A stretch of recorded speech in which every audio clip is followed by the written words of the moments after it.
And tonight, I'm here to tell you that the footprints and the fingerprints of Zavago Lang are all over your pain and your suffering. He has been an abysmal failure.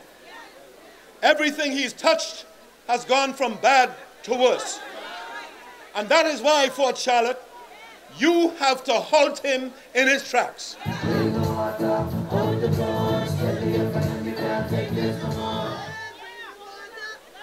Zavago Lang ran away from Marco City. He said, now I gotta leave Marco City, I gotta leave Grand Bahama. Now, but look where he's come. He found his way to Fort Charlotte, thinking that you would not know about his failure as a minister and as a member of parliament for Marco City. But you have to let him know that you know. And you have to let him know that you are not interested in cast-offs or castaways. You hear what I'm telling you? Let him know that you're not interested in cast-offs or castaways.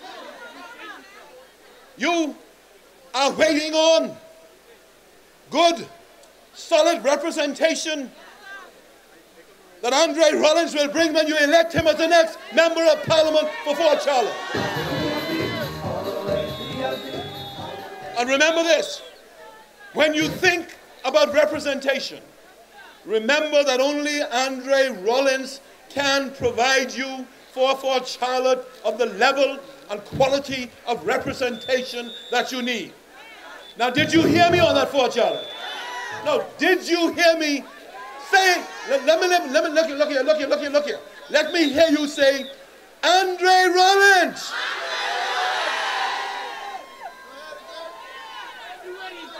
As a junior minister of finance, Zavago Lang has helped his boss, Hubert Ingram, run the national debt up to unprecedented levels. He's done the same thing with unemployment. 1 of every 3 young Bahamians is now out of work. The economy is in an absolute mess. You can thank Zavago Lang for being a major contributor to that. Listen now. He needs to pack his political bags and clear out. Pack his political bags and go. The country has had enough of him, and they've had enough of Hubert Ingram. Do you hear me on that? Let me hear you say, enough is enough.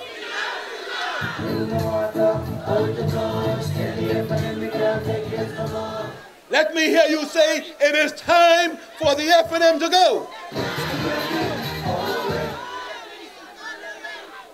Even after all of that has happened, the F&M is still in denial.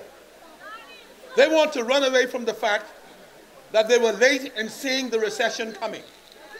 And they want to run away from what Standard & Poor's, the international rating agency, confirmed. Namely, that they made the economic recession much worse by stopping, reviewing, and canceling so many projects that we left in place. Projects that would have created thousands of new jobs to go with the 22,000 jobs we created during our 5 years in office. Let me hear you say this. 22,000 jobs.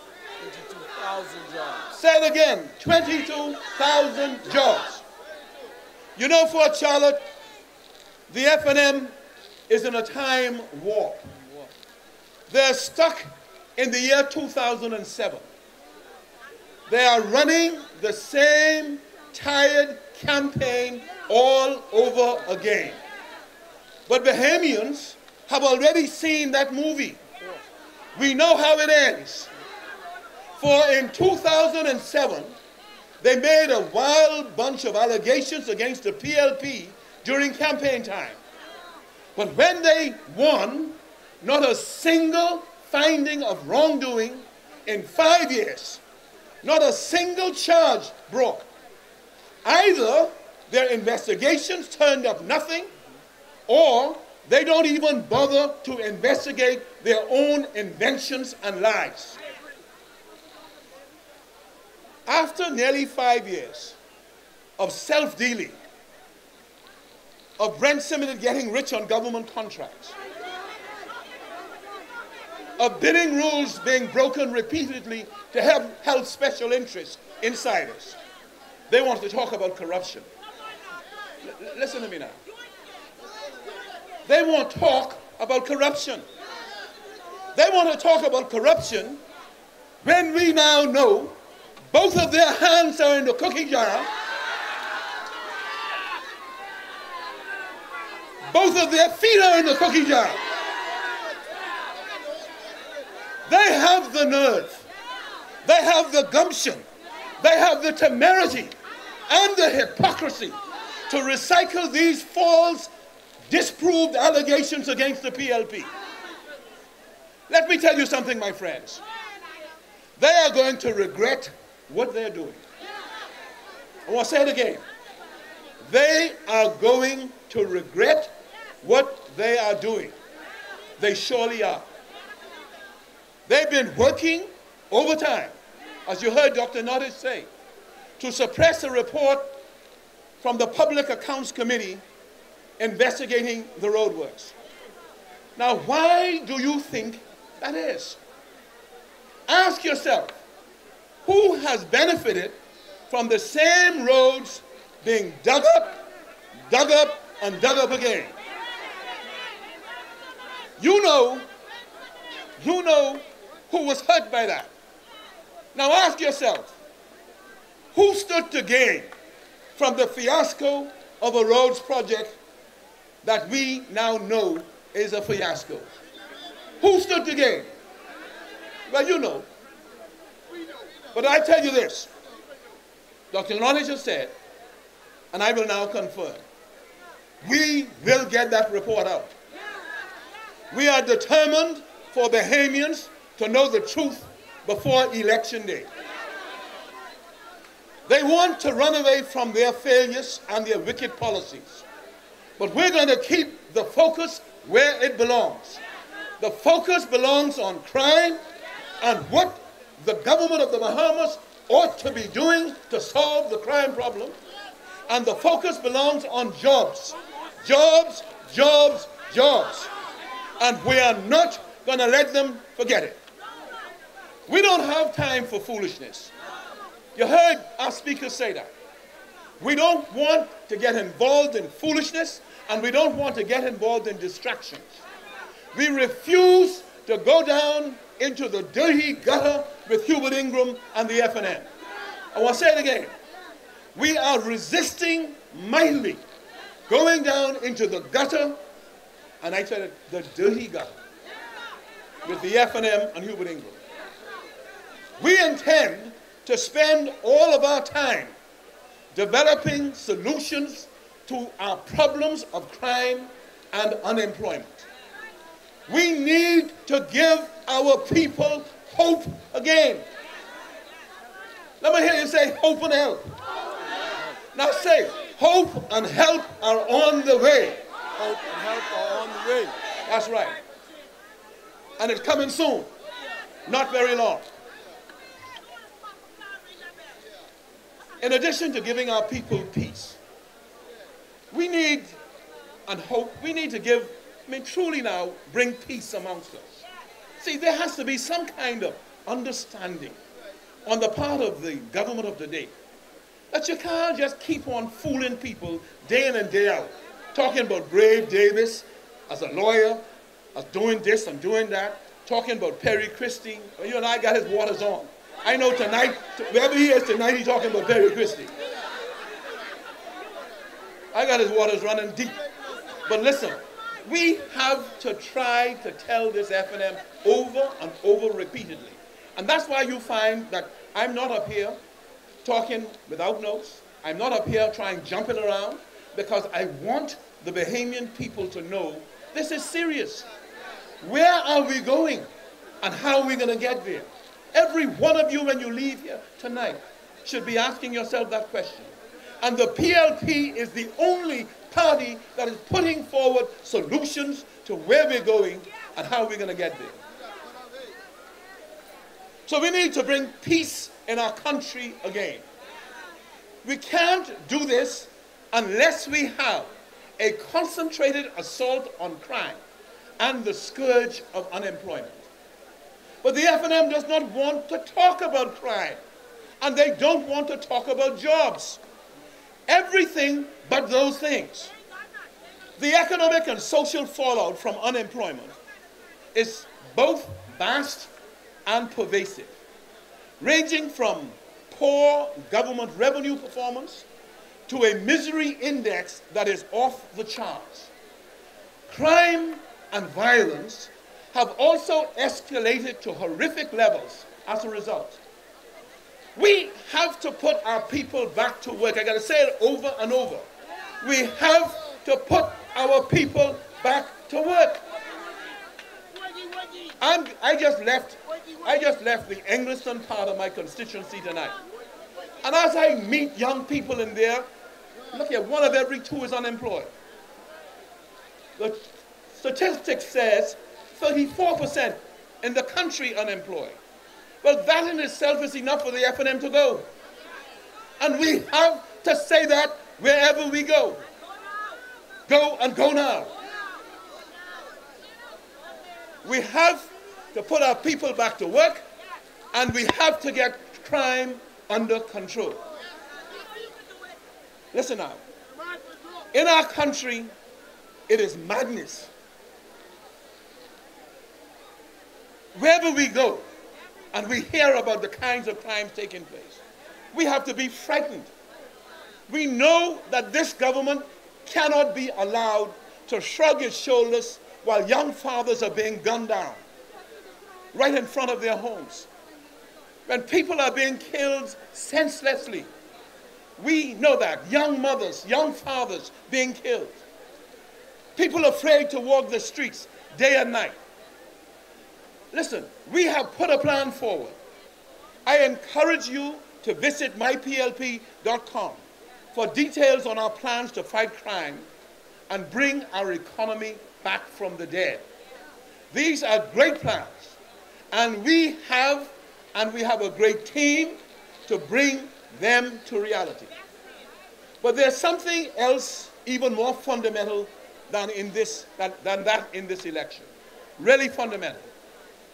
This election is all about believing in Bahamians.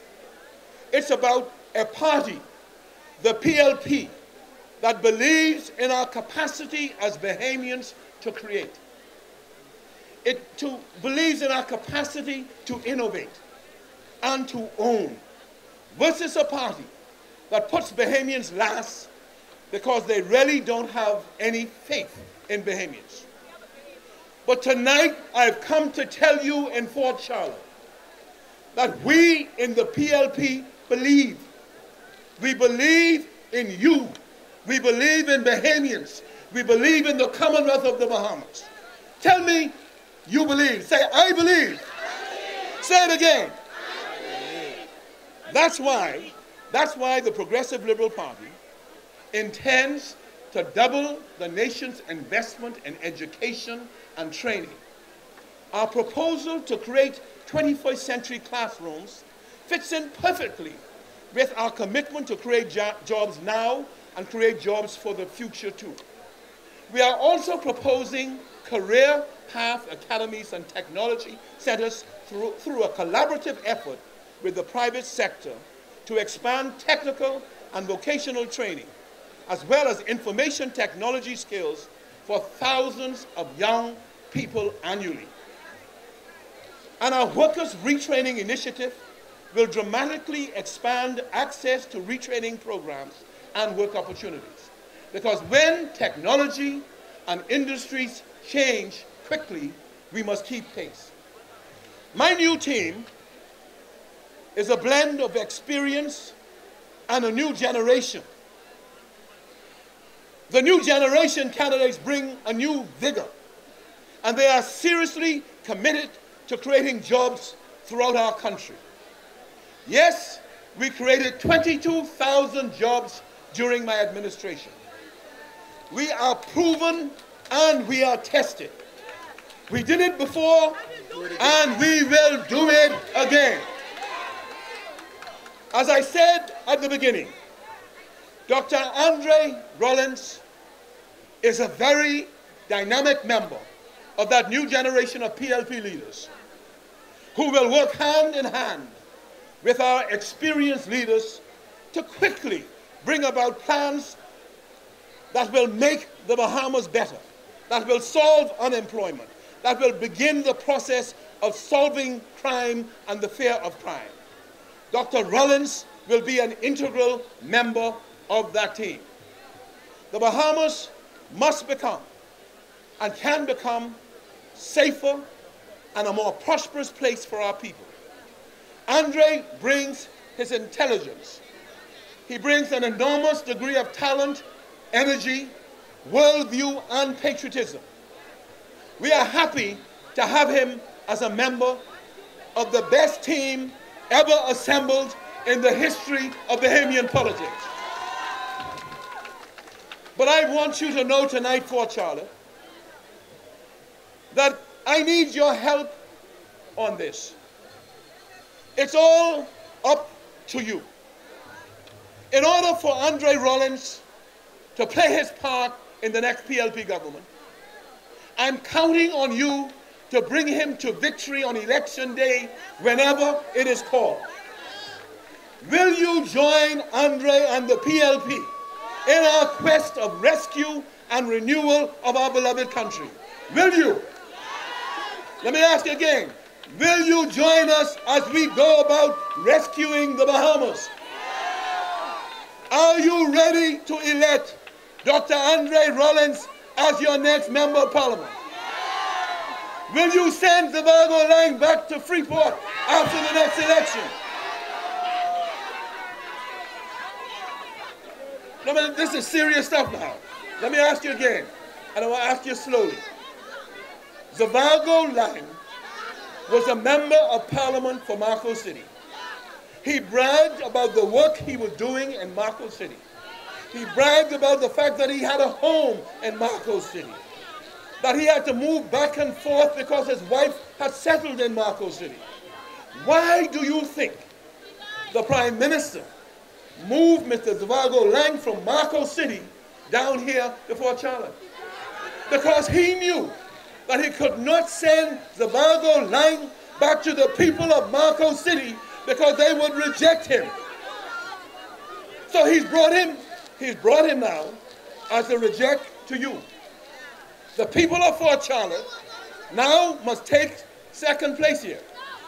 The fellow, Marco City didn't want him, so now he's saying Fort Charlotte, you know better than that. And I've come tonight to tell you this. Since you tell me you are ready to elect Zavago Lang, to reject Zavago Lang, and to elect Dr. Andre Rollins, I'm now saying to you, let's go forward in unity to take our country in a new direction. Forward to a safer Bahamas. Forward to a more prosperous Bahamas. Forward with the PLP. And forward with Dr. Andre Rollins. God bless you, and God bless the Commonwealth of the Bahamas. PLP! PLP! All the way!